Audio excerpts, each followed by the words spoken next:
Have you always wanted to build a deck based on activated abilities? Do you like the idea of getting multiple activations out of powerful permanents? Are you someone who enjoys going back to older commanders and seeing just how powerful they can be with newer cards? Then I think it's time we tap and untap our way to incredible value with Derevi Empyrial Tactician.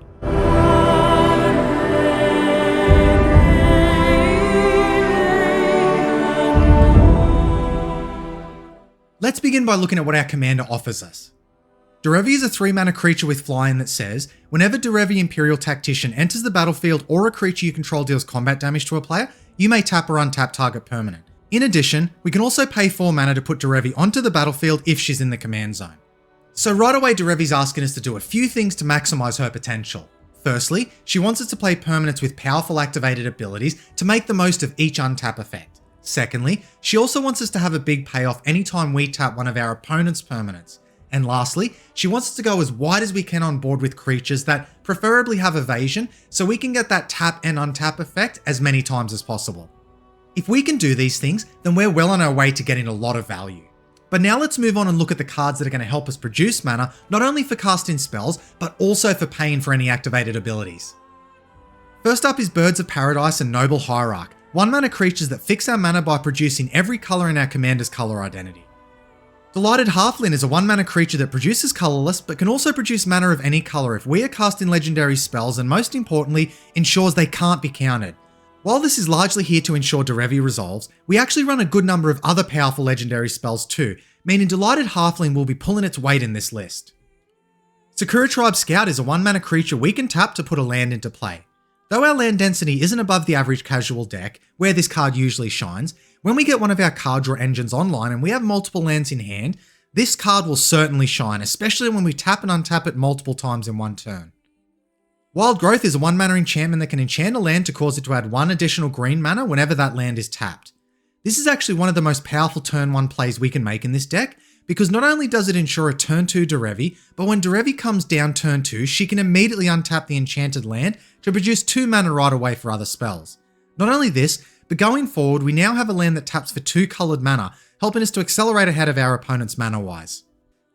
Bloom Tender is a 2-mana creature that we can tap, and for each colour among permanents we control, we can add 1 mana of that colour. So let me lay out a play pattern here that will show you just how powerful this mana dork is. We cast Bloom Tender turn 2, cast Derevi turn 3, and when Derevi's ETB goes on the stack targeting Bloom Tender, we tap Bloom Tender, producing 3 mana of each colour. Derevi then untaps it, and we can now tap it for an additional 3 mana, giving us access to 6 coloured mana on turn 3. From there, we now have a permanent we can tap for 3 mana multiple times if we target it with our untap effects. This is just the first demonstration of just how much value Derevi can generate with the right permanents on board. Dowsing Dagger is a 2-mana equipment that gives an opponent 2 plants when it ETBs, but much more importantly transforms into a land that taps for 3 mana of any 1 colour when a creature equipped with it deals combat damage to a player. Producing 3 coloured mana on a land, one of the safest permanent types from opponent's removal, is very powerful to have access to, especially with our untap effects, and Derevi only costing 3 mana and having flying means we'll consistently be able to transform this equipment. Kyora's Follower is a 2-mana creature that can tap to untap another target permanent. Great as a turn 2 play that acts as a mana dork, but in the mid to late game it can untap other powerful permanents to give us additional activated abilities. Keep this card in mind as we move forward and you'll understand just how good it can be. Feyburrow Elder is essentially the 3-mana version of Bloom Tender, but with one important difference.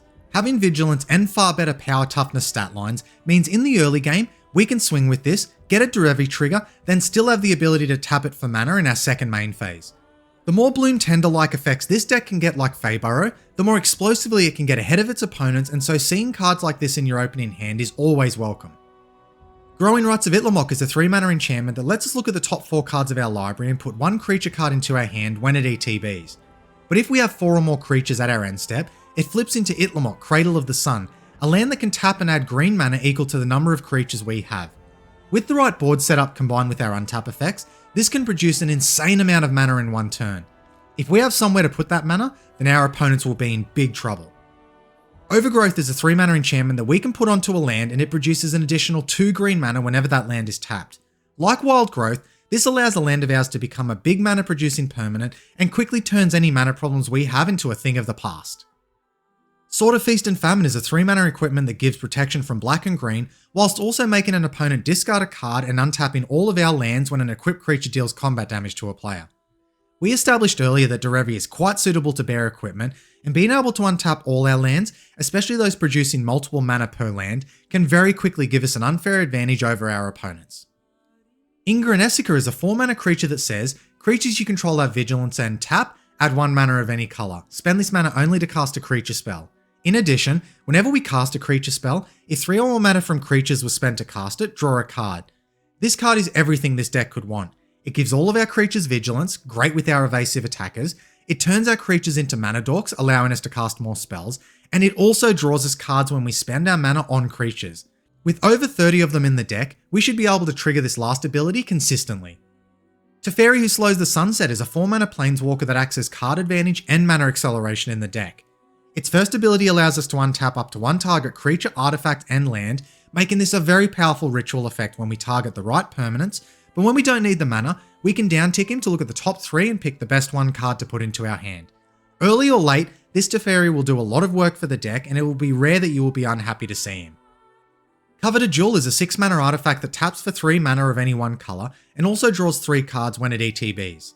Again, we have another card pulling double duty as card advantage and mana acceleration, which just gives the deck more consistent power. Though we don't get to trigger the card draw effect multiple times during our turn, we certainly can with the mana it gives us. Jewel is a solid card that fills our top end out nicely. Teferi Temporal Archmage, like its smaller cousin mentioned previously, gives us card advantage and mana acceleration, only this time at a much stronger rate. We can uptick Teferi when we need the cards, but for mana or in fact any other effect we have on board, we can downtick him to untap up to 4 permanents. As you can imagine, on the right board this will generate an incredible amount of value, and it earns the place as one of our strongest one-time untap effects outside of our commander. Our last mana accelerant is Chromatic Ori, a 7-mana artifact that allows us to spend mana as though it were mana of any colour, taps for 5 mana itself, and we can also activate it for 5 to draw cards equal to colours among permanents we control. Yet again we have card advantage and mana acceleration all on 1 card, something we're happy to see, but beyond this it acts as a great mana rock we are happy to tap and untap multiple times a turn for whatever it is we need at the time, cards or mana.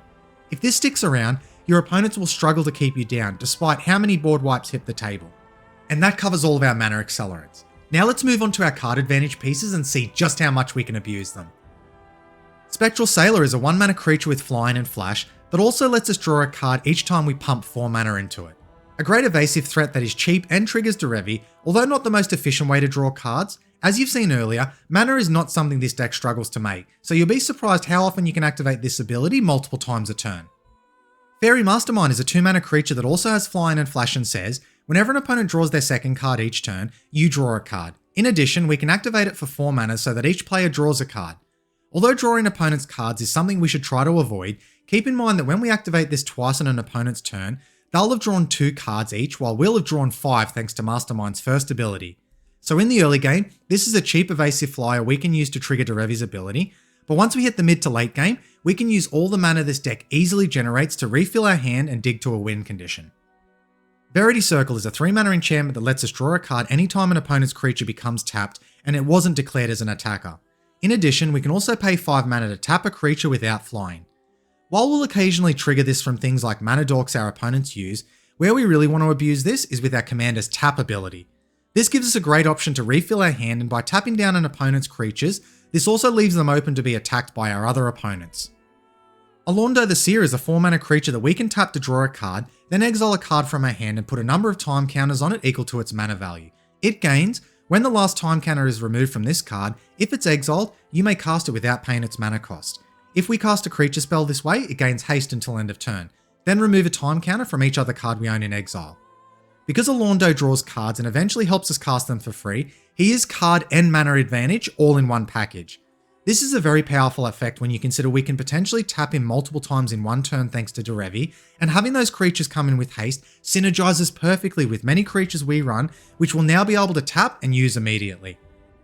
Bidon of Thassa is a 4-mana enchantment artifact that lets us draw a card whenever one of our creatures deals combat damage to an opponent, and we can also pay 2 mana and tap so that creatures our opponents control attack that turn if able.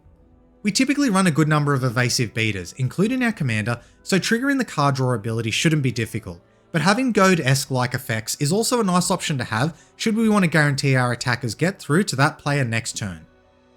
Shorikai Genesis Engine is a 4-mana artifact vehicle that we can pay 1 mana into and tap to draw 2 cards, discard 1, then make a 1/1 pilot creature token. We can also crew it for 8 so it becomes a creature until end of turn. Shorikai serves double duty in not only drawing us cards and helping us to filter to those we need, but also making tokens with which we can attack our opponents and trigger Derevi's ability. Although they don't have evasion, with the amount of tokens we could generate thanks to Derevi, it's likely we'll have one opponent in which at least a few get through for damage. The fact it also remains an artifact, avoiding board wipes, makes this a great card advantage engine for the deck. The One Ring is a 4-mana indestructible artifact that gives us protection from everything if we cast it from our hand, and loses us life on our upkeep based on the number of burden counters we have on it. But most importantly, when we tap it, we put a burden counter on it, then draw a card for each burden counter on it. With Derevi, this can very quickly get out of hand and begin drawing us a lot of cards. While the life loss will eventually add up, the sheer amount of cards that this can draw us will more than likely result in our opponents being dead long before this is a problem, and likely makes it one of the best card advantage sources in our deck. Our last card advantage piece is Tulane, Teller of Tales, a 5-mana creature with vigilance that draws us a card and lets us put a land onto the battlefield whenever we cast a creature spell, and we can also tap it for 3 mana to return a creature to our hand. Tulane is card advantage and mana acceleration with the right draws, but if that wasn't enough, he also provides utility in being able to bounce and hence protect any creatures we don't want removed. A creature we'll often be happy to see, he works particularly well in concert with one of our other card advantage pieces, helping to dump all the lands we'll be drawing onto the battlefield instead of sitting useless in our hand. And that covers all of our card advantage pieces. Although this list does seem shorter than our mana accelerants, just keep in mind that a good number of those also happen to draw us cards as well. So with that out of the way, let's now look at the cards that are going to help us interact with our opponents. Banishing Knack is a 1-mana instant that gives a creature the ability to tap and return a target non-land permanent to its owner's hand. A cheap way to bounce any problematic non-land permanent, but on our turn with our commander, we can also potentially bounce multiple things all at once, giving this a high ceiling for the cost. Mother of Runes is a 1-mana creature that we can tap to give a target creature we control protection from the colour of our choice until end of turn. On the one hand, this can act as protection for our key creatures like Derevi, but on the other it can also ensure an attacker gets through if all of our opponents can block us. Great utility for a cheap cost is something we are happy to have. Pippin, Guard of the Citadel, is a 2-mana creature that for all intents and purposes is our second copy of Mother of Runes because we value this effect so highly. But having Vigilance means in the early game, we can attack and get a Derevi trigger without Pippin losing the ability to protect our creatures, which is a nice benefit for the extra mana we're paying. Selfless Spirit is a 2-mana creature with flying that we can sack to give our creatures indestructible until end of turn. Protection for our board and an evasive body to trigger Derevi, all for a cheap price, Selfless Spirit is a welcome addition to the deck. Lauren of the Third Path is a 3-mana creature with vigilance that destroys an artifact or enchantment when it ETBs. We can also tap it so that an opponent and us can draw a card. Lauren is a solid way of removing problematic artifacts or enchantments that can later act as a repeatable source of card draw should we need it. Teferi's Protection is a 3-mana instant that makes sure our life total can't change and we gain protection from everything until our next turn. Because our deck relies heavily on permanents to execute our game plan, creatures in particular, having a way to save those will be important so we don't lose to board wipe heavy decks. Trigon Predator is a 3-mana creature with flying that destroys an artifact or enchantment an opponent controls if it was dealt combat damage by Predator. A repeatable source of removal is always welcome, but coming with an evasive body that also triggers Derevi is why it earned its place here. Lux Cannon is a 4-mana artifact that we can tap to put a charge counter on it, and also tap to remove 3 counters from it to destroy any permanent. Normally a card that is too slow for most other decks, here we can get its ability online quickly, and having the versatility of removing any permanent, including problematic lands or planeswalkers, is versatility we'll come to appreciate. Beguiler of Wills is a 5-mana creature we can tap to gain control of a target creature with power less than or equal to the number of creatures we control. With our cheap dorks and evasive beaters, going decently wide isn't something that's hard for this deck to do, so often we will be able to steal almost any creature on the battlefield. Being able to do this repeatedly and keep those creatures is a very powerful ability to have access to. In fact, we love this effect so much, we've also included Empress Galena, a 5-mana creature that we can pay 2 blue mana and tap to gain control of any legendary permanent. A great answer to our opponent's commanders that they are likely relying upon to get the most out of their cards. Like Beguiler, this should do some work. Not to stop there though, Willbreaker is another 5-mana creature that lets us steal an opponent's creature until Willbreaker leaves the battlefield, provided we targeted it with a spell or ability. Luckily, Derevi's tap or untap ability targets any permanent, not just our own, so with the right board setup, we can surprise our opponents and steal their best creatures all in one turn, making this yet another powerful interactive piece. Our next creature is Djinn of Infinite Deceits, a 6-mana creature with flying that we can tap to exchange control of 2 target non-legendary creatures, but not during combat. Technically not a steal effect, but instead a swap in one. Regardless, it acts in a very similar way and will really have your opponent second guessing how they should play their turn with the threat of our activation. It's a creature that creates some funny game states and situations, and I'm sure you'll enjoy it when you get a chance to see it in action. Dismiss into Dream is a 7-mana enchantment that makes each creature our opponents control an illusion in addition to its other types, and they have, when this creature becomes the target of a spell or ability, sacrifice it. As we mentioned earlier, Derevi's tap and untap ability can target any permanent, so if this resolves, all of our evasive creatures essentially become removal on sticks, and it will be hard for our opponents to keep any powerful creatures on board for too long. Galecaster Colossus is a 7-mana creature that allows us to tap any wizard we control to bounce an on-land permanent we don't control to its owner's hand. Both Galecaster and Derevi are both wizards, so we should always guarantee at least 2 activations once Galecaster resolves, but with our untap effect we can quickly clear the board of key value pieces our opponents have should the need arise. Grand Crescendo is a 2-mana and X instant that creates X 1/1 green and white citizen creature tokens and gives creatures we control indestructible until end of turn. The floor is cast in this for 2 mana only as a protection piece against board wipes, but the ceiling is cast in this on an end step before our turn, flooding the board with tokens and then getting ready for one massive tap or untap turn. Great utility, and the options it presents works great with this deck's game plan. In a similar vein, and our last card to discuss, is Pest Infestation, a 1-mana and XX sorcery that destroys up to X target artifacts and or enchantments, while also creating twice X 1/1 black and green pest creature tokens with, when this creature dies, you gain 1 life. So instead of protection, here we are taking removal instead, but creating bodies that can also gain us some incidental life, something we shouldn't be underestimating in Casual Commander. A great removal piece that also makes useful bodies for Derevi's ability, this can really turn the tides in our favour, especially against heavy artifact or enchantment based decks. And that's all of our interactive cards. Hopefully you can see that there's some really fun and interesting ways of interacting with our opponents that you may not have used before. But now let's move on and discuss some of our utility cards that support our main game plan. Nature's Chosen is a 1-mana enchantment aura that lets us untap the enchanted creature once per turn provided it is our turn, and also lets us tap that creature to untap an artifact, creature or land, again only once per turn. This is a very useful aura to place on Derevi, as it allows us to cheaply untap a powerful permanent to get its effect again, while then also untapping Derevi to allow us to use her in combat. For the cost, Nature's Chosen provides the deck a lot of value. Reese the Redeemed is a 1-mana creature that we can pay 3 and tap to make a 1/1 elf token, or we can pay 6 and tap to make a copy of each creature token we control. Early, Reese makes a great attacker to get a Derevi trigger, but in the mid to late game he can start generating us a wide token army to really take advantage of Derevi's ability. With enough mana and untaps, this can become a win condition on its own. Serra Ascendant is a 1-mana creature with lifelink that gains flying and +5/+5 if we have 30 or more life. An easy condition to satisfy in Commander, Ascendant helps keep our life total healthy and provides a cheap evasive blocker. Agatha's Soul Cauldron is a 2-mana artifact that has multiple abilities. The first allows us to spend mana as though it were mana of any colour to activate abilities of creatures we control. The second says that creatures we control with +1/+1 counters on them have all activated abilities of all creature card exiled with the Cauldron, and its last ability allows us to tap it to exile a card from a graveyard, and when a creature card is exiled this way, we put a 1/1 counter on target creature we control. You've already seen a number of creatures we have with powerful activated abilities, like Bloom Tender and Beguiler of Wills. Cauldron can give our other creatures these powerful abilities, as well as allowing us to activate our creatures' abilities without having to worry about colour costs. If that wasn't enough, it also acts as graveyard hate for our opponents. Overall, this makes Agatha's Soul Cauldron a really powerful tool at our disposal. Crashing Drawbridge is a 2-mana creature with Defender that we can tap to give all of our creatures haste until end of turn. Being able to activate our creatures the turn we play them speeds up our game plan and increases the effectiveness of the creatures we run. Lightning Greaves is a 2-mana artifact that also grants haste, though to a single creature, and it also provides Shroud as a bonus. An important equipment for Derevi or a key value creature that needs protecting, its purpose is simple yet effective.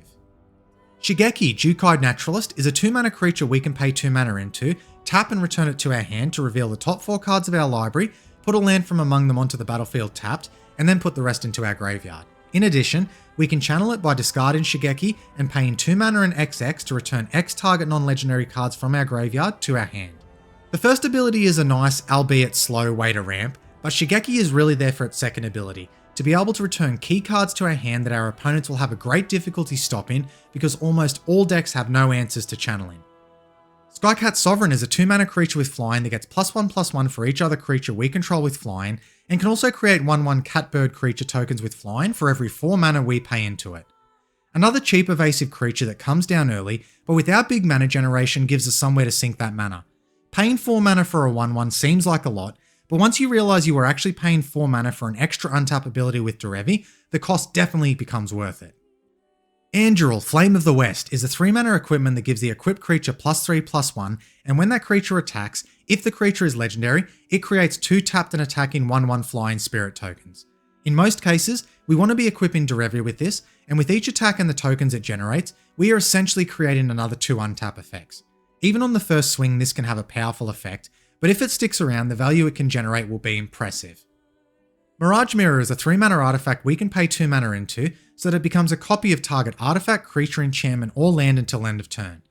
This card is a nice mana sink and versatile card that can take advantage of what our opponents are playing, or simply give us an additional copy of one of our powerful permanents until end of turn. Conduit of Worlds is a 4-mana artifact that we can tap to choose a target non-land permanent card in our graveyard. If we haven't cast a spell this turn, we may cast that card, and if we do, we can't cast additional spells this turn. Activate only as a sorcery. It also allows us to play lands from our graveyard.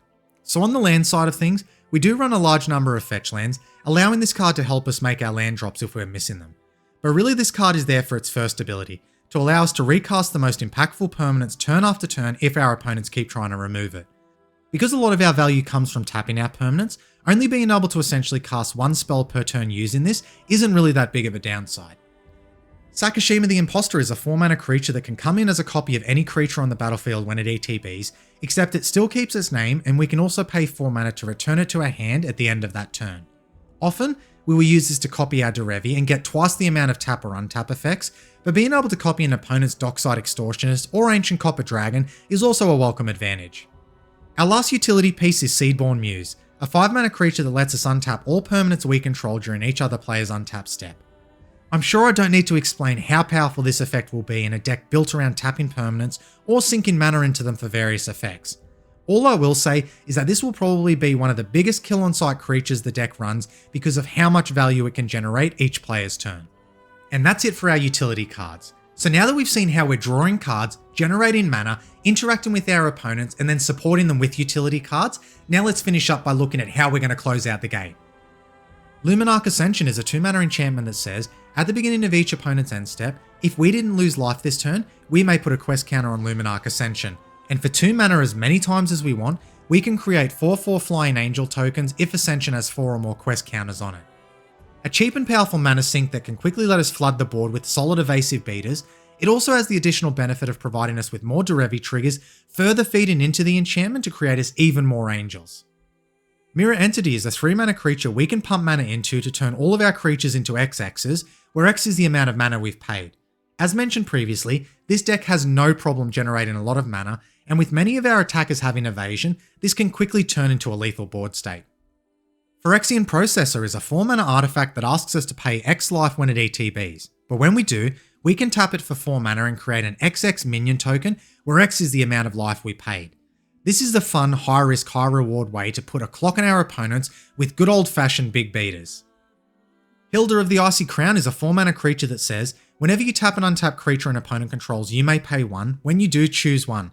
Create a 4/4 white and blue elemental creature token, put a 1/1 counter on each creature you control, and scry 2 then draw a card.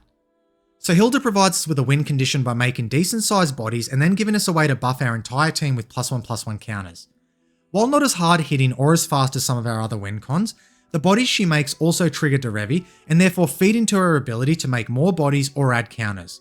Doing so increases the speed with which Hilda can kill our opponents. In addition, she also provides great card advantage and selection with her ability to scry 2 and draw a card should we need it, so overall, she's a solid and versatile win condition that synergizes perfectly with our commander. Our last win condition is Memnarch, a 7-mana creature that we can pay 3 mana into to make any permanent an artifact, and then 4 mana into to gain control of any artifact. Stealing permanents is a powerful ability to have, because not only do you deny an opponent a resource, but we gain one ourselves simultaneously. A great mana sink and win condition when we are flooded with mana, Memnarch gives our deck inevitability. And that covers our main win cons. Now let's finish up by looking at any lands worth mentioning. Because our deck often has plays on turns 1 to 2 and has a relatively even distribution within the 3 colours, most of our lands are dedicated to colour fixing. However, the 3 bounce lands in our colours, Azorius Chancery, Selesnya Sanctuary and Simic Growth Chamber, are all run here because although they ETB tapped and bounce a land back to our hand, they do tap for 2 mana, therefore providing double the mana of a normal land when we untap it with Derevi's ability. And that's the deck. If you love permanents that tap for powerful abilities and you've always wanted a way to be able to abuse those abilities, then Derevi is one of the best, if not the best, ways to be able to do this. Traditional builds of this deck have always typically lent in a stacks and tax direction, and so when people think of Derevi, this is basically all they ever think of. Hopefully after seeing this deck tech, you can see that there is another way that's not only arguably just as powerful, but definitely a lot more fun. Well, that's it from me. If you'd like to discuss the deck further, or you'd like to keep up to date on any changes being made to the deck as time progresses, make sure to join our Discord channel where you'll find this deck as well as many others being discussed daily. You'll find a link in the description below. Until next time, guys.